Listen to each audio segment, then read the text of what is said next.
Here we are on day 22 of our Advent reflections and thinking of the coming of the Son.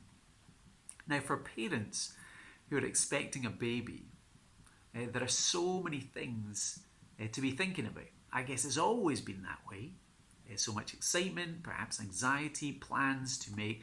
But thanks to advancements in medical technology, parents today have an additional question to ask.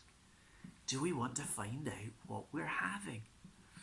And do you know, that could be a really tricky question to deal with. Maybe mums and dads have had those conversations. Well, here in the Christmas story, we find the angels announcing to Mary before birth, it's a boy.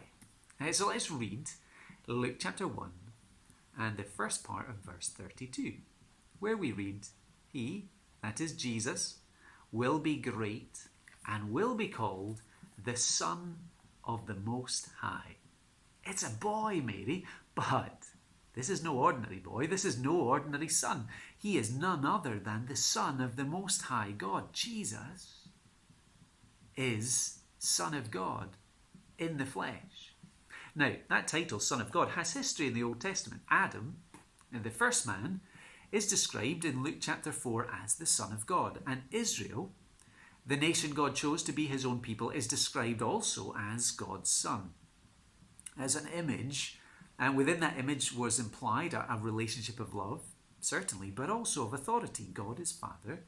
Adam, Israel were to be like children. Sons are to enjoy the Father's love and they are to obey. But what the Old Testament makes plain is that both Adam and Israel were disobedient sons. Sons who were guilty of rejecting, mistrusting God and his word, failing to trust his character, and not carrying out God's good purposes in and for the world. These were sons who failed to enjoy God's love and failed to obey as they were called to do. And so the good news about Jesus is that he is the true Son of God. He is the eternal Son of God. And when he came to earth, he was perfectly obedient. He trusted his Father's will and plan. He lived to bring glory to his Father, to enjoy the Father's love. And he would carry out God's saving purposes by willingly dying on the cross. He didn't fail, but he succeeded. And in succeeding, he has made forgiveness of sin possible. Jesus came to forgive our dishonouring of our Father in heaven, of bringing shame on our Father in heaven, of treating shamefully God the Father. Jesus has come to make rebellious runaways like us into sons and daughters of God. How can you and I today enjoy life in the family of God?